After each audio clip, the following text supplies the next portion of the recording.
ஜோதிடர் ஐயா, இப்போது குரு பயிற்சிக்கான பரிகார ஸ்தலங்கள் பற்றி கொஞ்சம் சொல்கிறீங்களா? குரு பயிற்சி பரிகார ஸ்தலம்னா ஆலங்குடியில் ஒரு கோயில் இருக்குது, சிவன் கோயில். அடுத்தாப்புல பிரம்மபுரீஸ்வரர் ஆலயம்னு இருக்குது. அதாவது குருவோட பகவானுடைய குருவே பிரம்மர் தான். அதனால் பிரம்மபுரீஸ்வரர் கோயிலில் போய் கும்பிட்டாலும் நம்மளுக்கு குருவோட பரிகார ஸ்தலம் தான். அப்புறம் தென்தொட்டி குட்டைன்னு ஒரு ஊர் இருக்குது, அங்கேயும் குரு பரிகார ஸ்தலம் இருக்குது.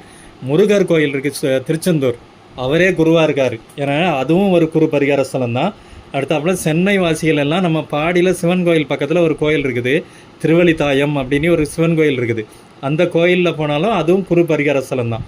இப்படி இன்னும் நிறையா சிவன் கோயிலில் முடியாதவங்க பக்கத்தில் உள்ள சிவன் கோயிலில் போய் அங்கே தட்சிணாமூர்த்தியையும் குரு பகவானையும் தரிசித்தாலே போதும். எல்லாரும் அங்கங்கே வரணுன்னு கூட தேவையில்லை. எல்லோருக்கும் குரு பலன் உண்டாக என்னுடைய தலைவனிப்பு சோதிடம் சார்பாக நான் வேண்டிக் கொள்கிறேன். நன்றி ஐயா, மிக்க மகிழ்ச்சி.